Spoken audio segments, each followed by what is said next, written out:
Too far sea to fly and reach the mountain high, to build a world of dreams, oh so strong. Working, striving, we'll face the challenges. Dreaming, winning, we'll conquer all the battles. A brighter future is what we aim. No matter what it takes, we're gonna be great. There's no distance, nothing's far away. Together we'll make it happen.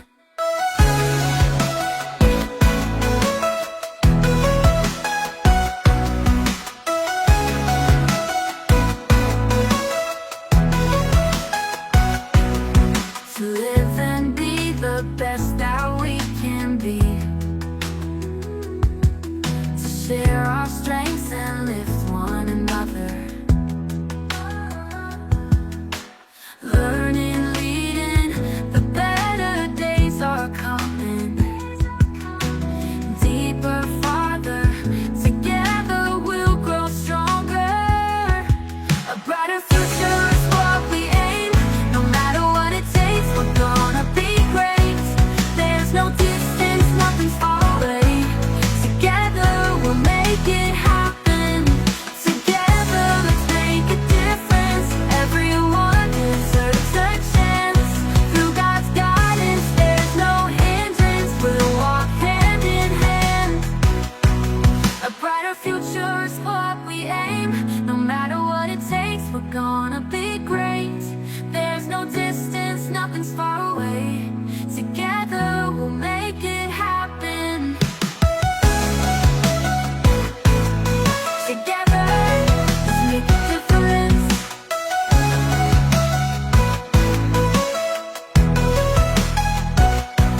In the world of virtual assistance, a brighter future is what we aim. No matter what it takes, we're gonna be great. There's no distance, nothing's far away. Together we'll make it happen. Together let's make a difference. Everyone deserves a chance. Through God's guidance, there's no hindrance. We'll walk hand in hand. In the world of virtual assistance.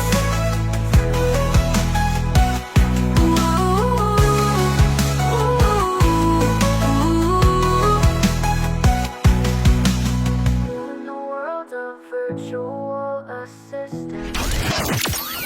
You're tuned into the heartbeat of innovation, the Pioneers Hub with Marjorie. So, hi, hello. So, good day, everyone. I am Marjorie Magno. So, welcome to the VA Radio. So, today we embark an exciting journey to celebrating innovation and excellence. So, introducing this new segment of the VA Radio, which is Pioneers Hub with Marjorie. So, yeah, this is me, Marjorie. I am Marjorie Magno again, and I will be your host for today's segment. So, join us as we shine a spotlight on trailblazers transforming the virtual assistants and freelancing landscape. So, I'd like to share first what's Pioneers Hub is all about. So, Pioneers Hub is a dedicated um, this is dedicated to spotlight founders, innovators, trailblazers, community builders who are shaping the virtual assistance and freelancing industry. So here we aim to celebrate the visionaries behind impactful businesses and empower the next generation of leaders in this dynamic field. So we have a very unique guest, our first ever guest today. Grabe yung naimbento niya, no? Grabe. Actually, dapat magtatagalog talaga ako ngayon kasi he is from Cavite. So, from Manila pa. And ako, Bisaya. So, medyo mahihirapan ako ngayon. Pero laban lang tayo. So, ayun. I'd like to introduce our first guest today. So he is a software engineer for more than a decade and is currently a Shopify developer and strategist building with AI, helping e-commerce brands. He specializes in custom development and strategy, including Shopify Plus solutions, headless setups with Shopify Hydrogen, and custom features that enhance user engagement and drive conversations. So beyond Shopify, he works with WordPress, creating custom themes and plugins while providing ongoing maintenance for optimal performance. So, with a background in software engineering, he mixes technical expertise with a strategic perspective to deliver result. And he always eager to explore what AI can be leveraged to build smarter and more innovative solutions. So without further ado, the AI developer and creator of VA, Josie, and an AI VA coach, let's welcome Sir Franz Paul Pastrana. Hello guys. Hello, hello. Hello, Hey, hi Marjorie. sir. Thank you for the introduction, Marjorie. Medyo mahaba pero goods na Of yun. course, of course. So Uy, ayun, kasabot ako Bisaya, pero gamay okay. lang. Okay, Pero makasabot ng Tagalog Bisaya tayo. pero gamay lang. Pero Tagalog lang tayo, okey lang naman sa akin. Parang yung last event ko nung Saturday, Tagalog English din, may a little bit Bisaya. Ayun, kumusta sir? Mm. Okay Kumusta po? naman. Good. Ayos naman. Medyo makulimlim lang this Monday. And Kaya nga. yeah. Even dito sa Davao, eh. Mm. Yeah, pero 'di ba parang nagkaroon ka ng internet issue earlier, kumusta naman Oo, 'yun? Okey na kasi ba? siguro okay naman, okay naman. Kaya naman ng data. So, yeah. Alright, sige.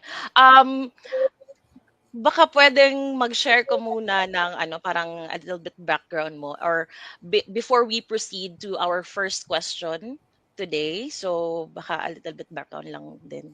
Wag na yung same sa akin masyadong mahaba. Okay, so my name is Franz Paul Pastrana, and I'm part of Kaka Computer Podcast, and I'm a CTO of Hive Manila Creative Solutions Partnership. And I've been a software engineer for more than a decade now, just like Marjorie said. And currently, I'm a Shopify developer, and yeah, I'm helping e-commerce brands to maximize sales and to boom the business.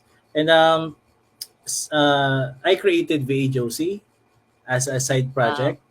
And right now, marami na siyang natutulungan. And yeah, so that's it. That's my introduction. Wow, grabe parang interesting ngayon si VA Josie. I think last week lang yata or last 2 weeks ago na-share yun ni Sir Raiden from VA Davao. So, sabi ko ano to pang Tagalog na chat GPT parang gano'n. Oo. So, ayun, let's proceed na sa ating main questions talaga. We have 3 questions here but of course I'll do follow-up questions din naman. So, pinakauna po is your personal journey in the virtual assistance and freelancing world. Mm. Um, I've been a freelancer parang almost ano na rin, almost a decade na din. And Mhm. nakita ko and nakita ng wife ko yung pag-evolve ng freelancing dito sa Pilipinas even Yeah. before the work from home thing is a thing. And Mhm. nag-start yung journey ko as a freelancer kasi that time maaga kasi ako na in love eh. So Oh. maaga kami Oo. nagka-baby ng wife ko, and then I said I need extra income, di ba? Mm. And from there I said, saan ba ako makakita ng extra income? What skills Mm. I can sell to the client? And then, syempre, search mo Google, how can I get clients as a web developer? Kasi web developer pa lang Mm. ako that time. Mm. And nakita ko yung Upwork, nag-build ako ng portfolio sa Upwork, nag-build ako Mhm. ng profile, and then from there, inaral ko kung paano yung the right way on how to submit a cover letter na mapapansin ka ng mga clients na hindi ka Yeah. lalampasan. Yeah. And from there, I got my first client in, I don't know, parang in just a few months kasi bago pa lang noon yung freelance wala pa talaga as in wala. Mm. Anong year yun, sir? 2015, 2016 ganun. Oh, okay. So Oo. sobrang bago in my experience nung time na yon. Meron na Mm. siguro pero hindi lang ako aware, pero in my experience bago pa lang talaga siya. 2014, Mm. 2015. Yeah. And then I got my first client, and then from there nagtuloy-tuloy na siya. So yun. All right. Kasi I've heard kasi virtual assistants way back I think 2012 or Uh, 2013. So 2015 ka pumasok. So bago pa talaga siya. Kasi Actually 2025 na tayo freelance pa ngayon. noon eh. Ngayon yung Oo. recent nagiging VA na siya, pero technically that's a freelancing independent contractor. That's how I describe it. Pero ngayon VA Mhm. na kasi yung word Oo na kasi alam ko. Oo, kasi 'di ba, hindi naman talaga parehas yung freelancing at virtual assistants. So, yun na time, I think, tinatawag nila na freelancing siya. Pero may mga company na dito sa Davao, parang maliliit pa lang dito sa amin. I saw, I think, one or two that year, 2011 or 2012. I don't want to mention the company, pero malaki na nga yung offer nila na 18K dati, eh, kasi siyempre ano lang ba yung minimum sa Davao. So 2012 or 2011 tapos pumasok ka 2015. So I think ano ka na, sir, parang 7-digit earner na siguro, gano'n. Hindi naman, grabe ka naman. Hindi sana wala ako dito ngayon, di ba? Hindi, joke lang. Hindi, joke lang.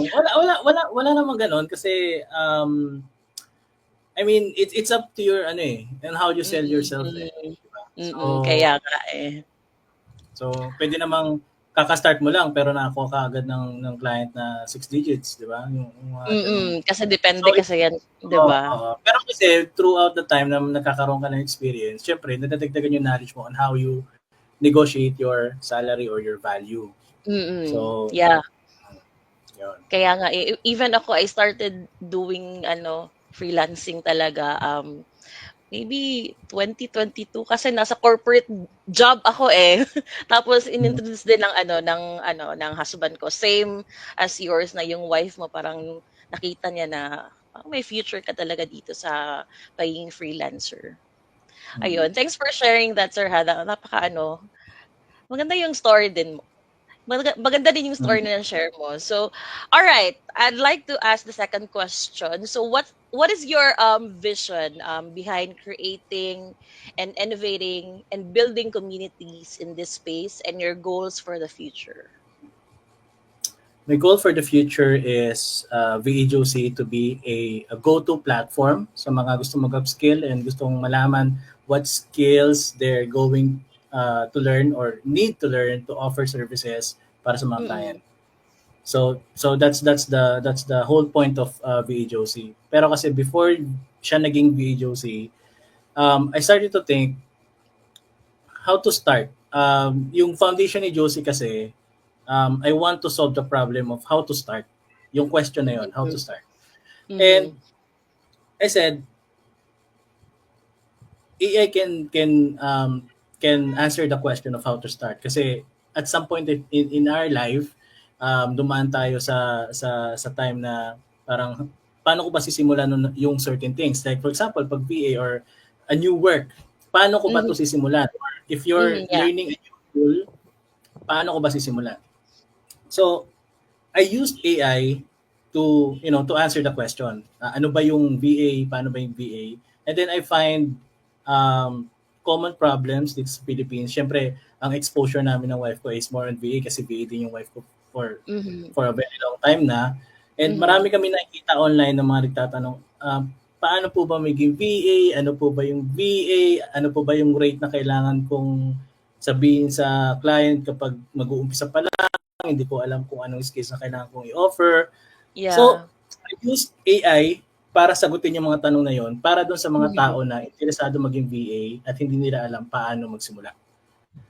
That's Yeah. how VA Josie is born. So, yun, specific siya sa mga VA na gusto magsimula.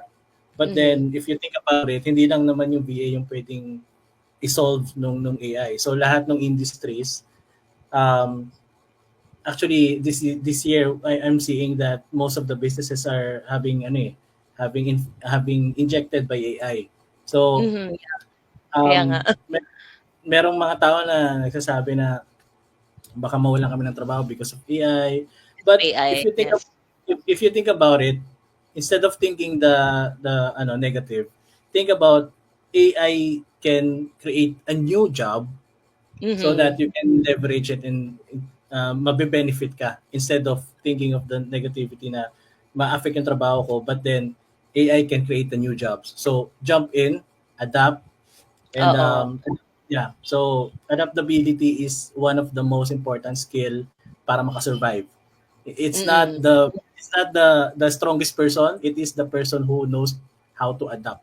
Yun yung Yes, nakakasurvive. yes. So I suggest leverage AI in terms of work. Yes. I-automate yung mga kayang i-automate ng AI. Learn how AI can, supercharge your workflow. And yeah, that's the main goal of VHOC. Kaya nga, pero si VA Josie Sir is Tagalog lang ba siya or pwede din English? Or, Pwede siya mag-English pag sinabihan mo siyang let's talk in English. okay. Minsan niya nakalimutan niya mag-Tagalog. Sabi ko, hindi ka na nagtatagalog. Sabi niya, napasarap lang ako ng nasa conversation natin kasi nag-i-English As tayo. English na So, lahat, oo. Pero at least how about Bisaya? Pwede ba siya? Or Tagalog, English lang? interesting yan. Hindi ko pa na-try pero pwede mo Baka siyang pwede. tanongin. Baka pwede. Kasi, baka pwede. Kasi di ba, dito sa Davao, if you're familiar with Bisayang VA, parang nag-ano Mm, siya, kasi parang may ano siya, parang may tawag nito, class na Bisaya lang talaga for those aspiring VAs na oo. gustong maka-learn agad paano maging VA, pero in Bisaya language, gano'n. Pero bakit ano sir, bakit ano pala, bakit VA, bakit Josie yung name niya? Bakit VA Josie? Um, funny thing kasi is Josie come from Jose Rizal. Jose. Oh, Yung okay. ginawa mong babae si Jose Rizal, Josie. Okay. So, yun yung inspiration sa pangalan. You're a fan of Jose Rizal or gusto mo Hindi lang naman, kasi siyempre Pilipino si Rizal, tapos pag ginawa mo siyang babae, Josie pa yung pangalan Hmm, niya. Tsaka mas madali siyang, okay. Josie's, I think yung pangalan na Josie is very familiar sa mga Filipino. Kasi Yeah. Josie, di ba? And that's Mm, one way to market Josie kasi syempre kailangan very familiar yung pangalan para madaling tandaan, di ba? Josie, yeah. parang may kapitbahay nga kaming Josie yung pangalan, di ba? Baby Josie. Ganon. Oo. Baka iniisip nga, baka sa akin 'to galing na pangalan. Pero At saka hindi, yeah. may personality kasi si Josie. Yeah, I describe her as ate, quote unquote ate na Mhm. na na she can support your VE journey from start to finish until you can get a job. And Mhm. she will answer all the questions, she will guide you, and she will support you all throughout. And um, Oo. ang ang ang ang goal ni Josie is maramdaman ng user na meron silang kasama sa pag-aaral on how to become a VA. That's the goal of Yeah. Josie. Wow. Kaya nga. So ano pala sir, may follow-up question lang. When nyo ba naisipan si VA Josie or when nyo siya na-launch yung VA Josie? This year lang ba or last year? 2 weeks ago. Oh, actually 2 weeks ago lang pala. Oo, 2 weeks Wow, ago so lang. bagong-bago pa lang talaga siya. Bagong-bago pa lang siya. So, bago lang din na ba na-introduce or na-introduce niyo na ba sa ibang friends niyo or to a certain community, gano'n? Yes, oo, na-introduce na siya sa mga iba't ibang VA groups. And at the Mhm, same time, meron na kami ng wife, meron na kami nakukuhang feedback na positive feedback na kung paano sila natulungan ni Josie, na wow. nagbigay si Josie ng parang list of paths on paano ba aralin yung mga skills para maging Mhm, VA. And yeah, marami na rin nagre-request ng additional feature like skill yeah, assessment. mhm. Sabi ko isa-isa lang kasi uh, Kasi bago pa. kasi uh, at the same time naka-plan naman yung mga features ni Josie, and Mhm, yeah. darating yung time na makakausap mo si Josie, and magkakaroon kayo ng one-on-one coaching. Tuturuan Wow, ka niya, grabe.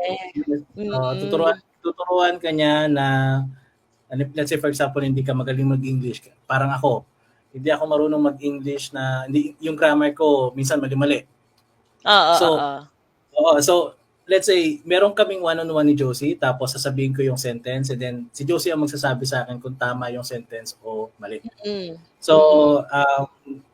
nangyayari yon during the call, ano mo yon, yung nag-uusap lang kaming dalawa. And Oo, darating oo. din yung time na makikita nila si Josie na nag-animate, na nag-hi, you know. So, yun yung ultimate goal na we're planning to release for like first quarter ng 2025, which is 2 months from now. So, Mhm. yun. Sir, So, is that, para ano, for free? For free lang ba yan, sir? merong certain time na for free, tapos merong paid versions. Paid versions, oo, of course. Yeah. Parang first 5 minutes din yun ni Josie. Para lang, alam mo yun, para lang matesting mo si Josie na Okay, um, parang free help, trial muna ito. kung helpful ba talaga siya sa'yo. Kasi ayoko ng parang in exchange of money, tapos hindi naman pala Mhm. helpful sa'yo.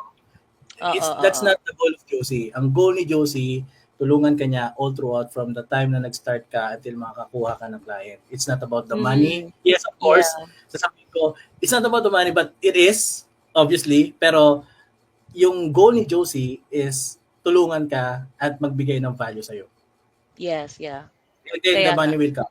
Oo. So yun yung goal kay Josie. Yeah, exactly. Ayun. So grabe, parang second question pa lang yun, sir, pero grabe na yung topic natin. Kasi interesting kasi yung VA Josie na ginawa mo. Grabe talaga siya. It's parang life-changing. Gano'n. So Nakausap mo siya ayun, ba?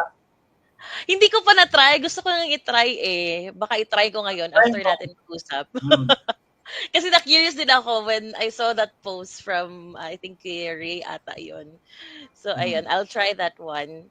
Alright, Actually, my, like, ito i-add ko sige lang po, sige po, bago go. tayo nag-call, this morning di-release ko yung bagong feature ni Josie na Josie can create a cover letter for you. Kasi, di ba, Oh, okay. one of the most important part ng pagkuha ng client is the cover Mhm, letter. That is your key yeah. to your interview, and then you can, that's how you land a client or a new job. So, Yeah. I released kanina umaga yung feature ni Josie na she can create your cover letter na personalized doon sa job description. So ibig Yeah. sabihin, ilalagay mo yung skills and related work experience mo, and then ipipaste mo yung job description na gusto mong applyan, and then Josie Mhm, will create a cover letter specific doon sa job post. So that way, mhm. personalize yung cover letter, mas mataas yung chance na mabasa ng client yon, kasi it is, naka-blend yung skills mo doon sa hinahanap nila. Yes, yeah. And at the same time, naka-format yung cover letter na hindi sobrang haba, kasi in reality, Mm, hindi naman nababasa yung mga client ng cover letters eh. They just scan it, di ba? Ini-scan lang yes. nila yon. So, Mm, naka-optimize yung cover letter na gagawin ni Josie for you, so you can maximize the chance na makaland ka ng interview. So yeah. yun yung feature na yun. Wow! So, bagong feature yun siya na Mm. in-add nyo. Oo. So baka by next week may ibang maisip ka na naman sir na i-add, Yes, 'di meron ba? na actually yung resume maker. Oh, may resume Kakausap, maker na din. oo, kakausapin mo si Josie ng conversational way. Sasabihin mo yung Mhm, mga strengths and weaknesses mo. Tapos yung mga related work experience mo na pwede mo magamit sa VA work. And then mhm. from there, gagawa si Josie ng resume for you, personalized doon sa mga strengths mo. Siyempre, hindi na niya isasama yung mga weaknesses. Pero, um, maglalagay siya ng mga nice to have ng mga skills Mhm. na might benefit the client. Yeah, Mm. wow, okey. Ita-try ko siguro 'yan. Ita-try ko Ah, 'yan kasi siyempre explore ko yung ano, eh, yung VA Josie mo. So, isa 'yan sa ano, at least may ano, may tutulong sa akin, sir. Oo naman. That's the goal. Alright. That's the goal, Yun 'di yung goal. ba, na Yun yung goal ano, ni Josie. parang hindi ka na mahirapan. Kasi even actually Oo. share ko lang din, yung client ko talaga, hindi naman dependent kami sa AI, sa ChatGPT or aside from ChatGPT, Claude AI, we're using that one. So, para mabilis lang yung trabaho din namin kasi minsan, may mga ibang bagay din kasi na parang marami akong iniisip. So, okey mag-ChatGPT na lang ako, gano'n. Even ano, I'm doing ano, hosting naman. So, like honestly, I'm using ChatGPT din, eh, and sometimes, Gemini or Meta AI, gano'n. So, um, for sure mata-try ko din ito si VA Josie. So ayun, thank you in advance. And I mean, it's there's nothing wrong with that, no. These AI Hmm, tools are existing to help us to be more productive sa work natin, and that's mhm, why they yeah. exist, di ba? Yes. So, Hindi naman parang ano, parang, naging dependent ka na, pero of course gusto mo kasing maging productive. So, andun yes. si AI para tulungan ka. Hindi naman parang para abusuhin mo, gamit ka na lang ng AI all the time, gano'n. Sabi nga ni Jensen Wang, the people who use AI replace the people who are not Hmm, using AI. So mm. that's what's happening right now. Kaya nga. May follow-up question lang pala, sir. Do you have any planning to make it as an application para i-download na lang sa Google Play or sa Yes, App yes. Store ba? Oo. Nasa Mm. pipeline siya kasi most people kasi parang 70% ng users ni Josie is nasa mobile. So it makes Mhm, sense yeah. na gawin siyang mobile app in the future. Pero since 2 weeks Mm. pa lang yung since nag-launch si Josie, nasa pipeline naman siya. Oo. Kaya nga, eh, kasi para mas convenient din gamitin para at least type mo na lang sa Oo, phone. Kasi dapat yes. sa browser 'yun dapat gamitin 'di ba si Oo. VA Josie for now. Yeah, Mm. for sure. Alam ko 'yun na parang si VA Josie para maging successful in the next months na dadating, gano'n. Sana, Claim na thank natin you. 'yan. Salamat. Ayun. So, dito na tayo sa ating third question. So, my third question, sir, is what are the challenges community builders face and your ideas for overcoming them? Challenges in terms of what? Mhm. Na Challenges sa community in builders regarding sa face. in what, Parang sorry? yung mga challenges mo Sa work. bago bago nabuo si VA Josie, gano'n. Um, yung ano ba? Kasi hindi lang si VA Josie yung tinry ko eh. So ilang beses na ako Hmm, nag-fail. It's mhm, not it's not that overnight naisip ko si Josie tapos nag-success agad siya, marami agad users ang gumamit. I've been failing for the past 10 years na gusto kong gumawa ng product na magbe-benefit yung users. mhm, And it's like VA Josie is like the 10 years of um, para siyang 10 years in the making before I got to mhm. Josie. So marami akong failure throughout the past 10 years. And how did I ano yung tanong mo? How did I uh, Um, Parang paano mo siya na-overcome? What are your overcome? ideas? Oo.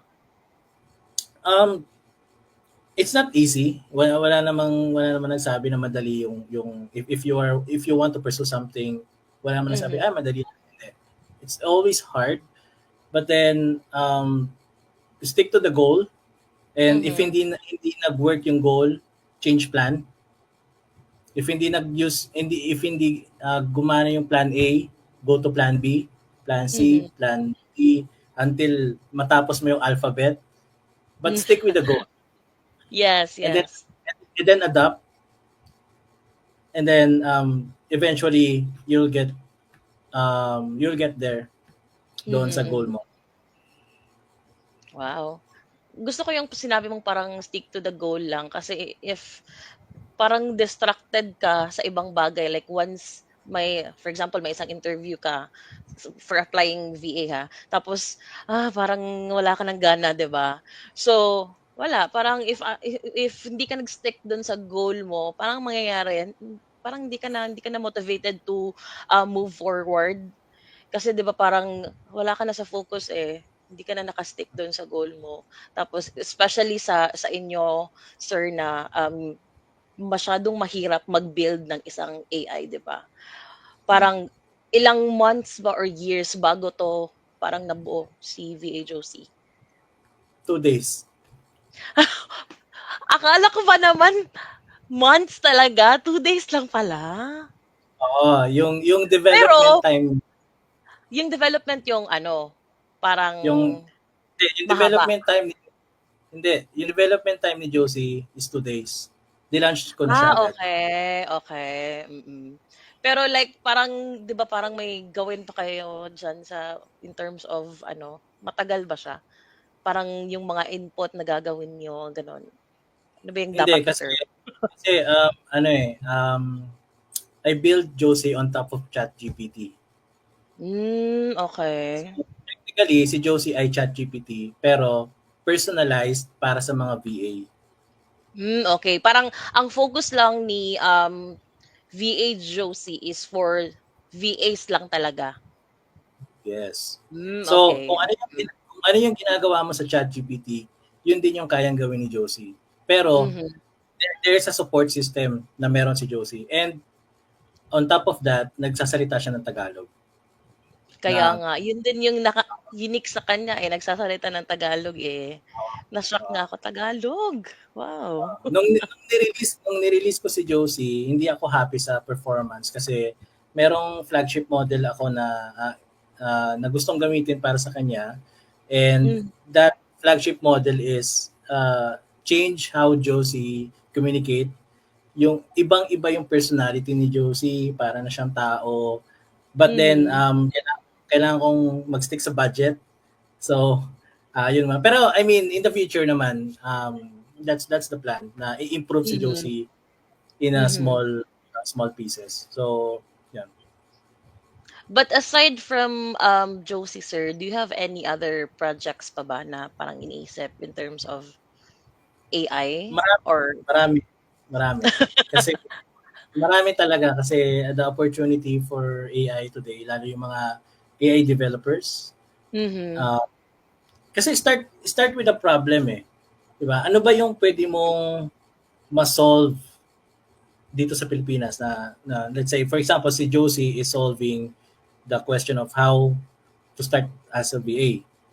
But mhm, then marami pang issue sa Pilipinas about waste management, yeah, sa traffic, 'di ba? So yung pag-build mo ng app between the pag-build mo ng app and then solving the solution, wala mhm, na kasi you are going to use AI para i-build yung app mo.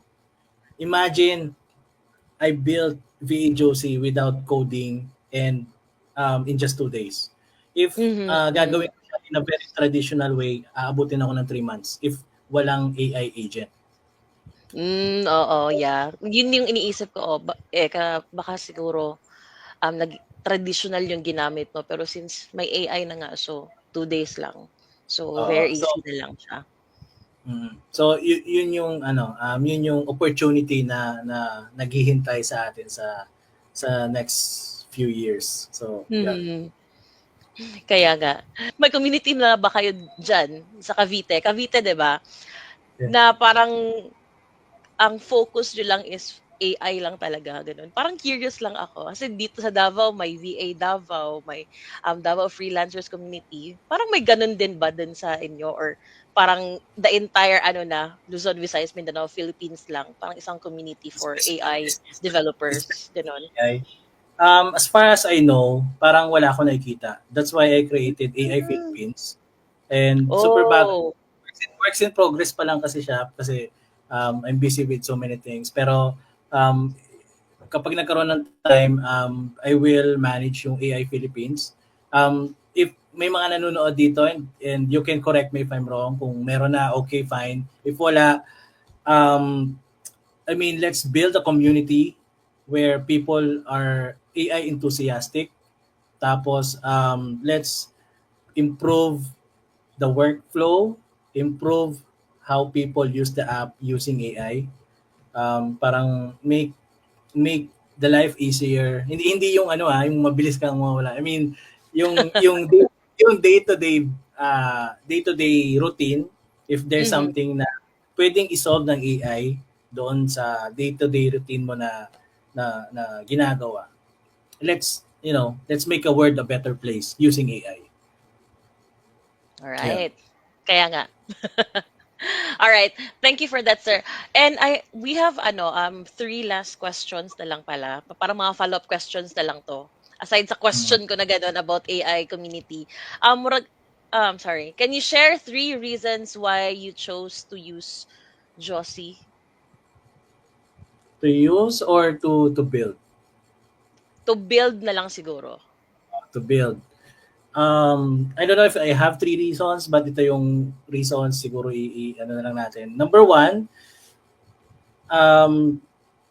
I built Josie to answer the questions na how to start as a VA, specifically sa Mm. VA. Pero sabi ko nga kanina, ang foundation ni Josie, hindi pa siya Josie.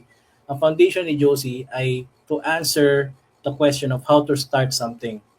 Mhm. Kasi at some point in our life, dumating tayo sa buhay natin na tinatanong natin yung sarili natin, paano ko ba sisimulan to? Like for example, bagong trabaho, bagong business, Mhm. um, bagong skill na gusto mong matutunan. Paano ko ba sisimulan to? And there's no silver bullet na pag alam mo yun, pag ginawa mo to, ito na agad yung matututunan mo and magiging successful ka kaagad. Walang ganon. So, it should be very personalized based on how you learn, based Mhm. on how you absorb information and Yeah. your pace, kung mabilis ka ba matuto or mabagal ka ba matuto. Mhm. So that's one reason, that's the one main reason na bakit nabuo si Josie. Yeah. Specifically for VAs. Paano ba maging VA? Ano ba yung mga skills na kailangan ko matutunan? Josie can answer that questions. Mhm. Mhm. So yun yung one reason. And another reason is to improve, Filipino tech workers para Mhm. i-improve yung workflow nila kung sa tingin mo na meron kang pwedeng i-automate using Josie, pwede mo Mhm. ipagawa kay Josie. At the same Yeah. time, you'll get benefit from it kasi ang main goal naman talaga ng VA and ng mga freelancers, make the clients happy. Diba? Pag Mhm. happy yung clients, syempre, may ano tayo, in exchange of money. Diba? Mhm. So, Yes. the goal is to make clients happy. Kapag happy yung clients, more opportunity. Yes, correct. That's the second. So third, I don't know. Yun na siguro yung sum up ng reasons. Mhm. All right. Yeah.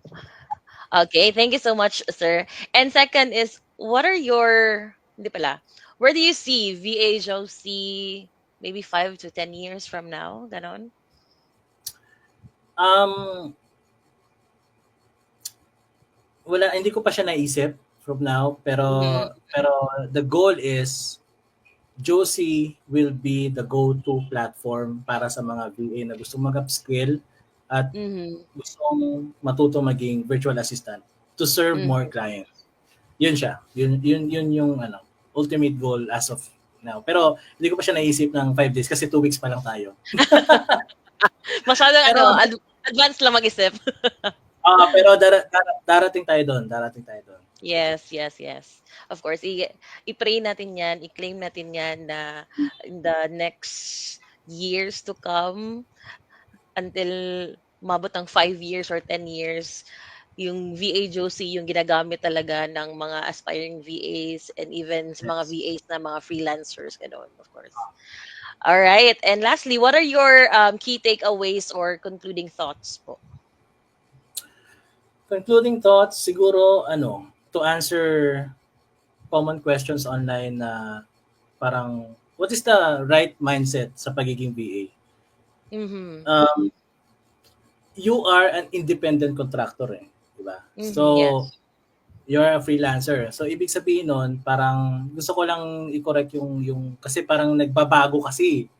Nagbabago yung notion na pag VA ka, nagwo-work ka sa bahay, pero technically, nagiging empleyado ka pa rin, pero yung work mo nasa ibang bansa. Mm-hmm. Di Yeah. ba? Parang, gusto ko lang i-correct or i-straight yung definition ng VA. Um, yun lang. Parang you are independent contractor, you are working from home kasi you are working remotely. Mm-hmm. You can still work kahit it depends on it depends on your contract. Kung pwede kang Mm-hmm. mag-work sa ibang client or full-time ka dun sa specific company, it will depends. Pero most of the time, pwede ka namang magkumuha pa ng ibang clients. Mm-hmm. So, Yes. yun lang. And sana use VA Josie to improve your workflow, to upskill, tanong kayo sa kanya ng ano ba yung dapat kong gawin para to make my clients happy kasi yun yung end goal ng pagiging VA. Make your clients Mm. happy. Yes, yes. Kasi Agree. kapag happy ang client, more opportunity. Yes. More opportunity, mas lalaki yung income mo, ganun. That's the goal, di ba? That's the goal. Yes. Kaya nga. So, ayun, I think that's my last question. And before tayo mag-answer, do you have anything to say or parang i-promote pa bago pa tayo Oo mag-answer? naman, syempre. Ipopromote natin si Go. VA, si Coach Josie. If you don't know how to be a VA, kung hindi nyo alam kung ano yung skills na dapat yung matutunan para maging virtual assistant, you can go to vajosie.com. That's vajosie.com. And chat kayo. Wow. And aside from that, sir, any communities na parang yung sa AI na Wala eh, ipopromote wala. nyo? Oo, Wala pa? work in progress yung AI Philippines, pero Okay. if there's an existing AI community na sa Philippines, I mean, hindi kasi ako active sa mga group eh. Ngayon lang nung Mm. na-build lang si kasi I Mm. need to kasi para i-market si Josie, di ba? Oo, So, oo, kaya nga eh. yun. All right. I think that's the last part of our conversation today. Again, thank you so much, Sir Franz Paul Mm. Pastrana, for having us and for the the opportunity na parang ma-interview ka kasi 'di ba I know na masyado kang busy, tapos being a developer, it's not an easy job.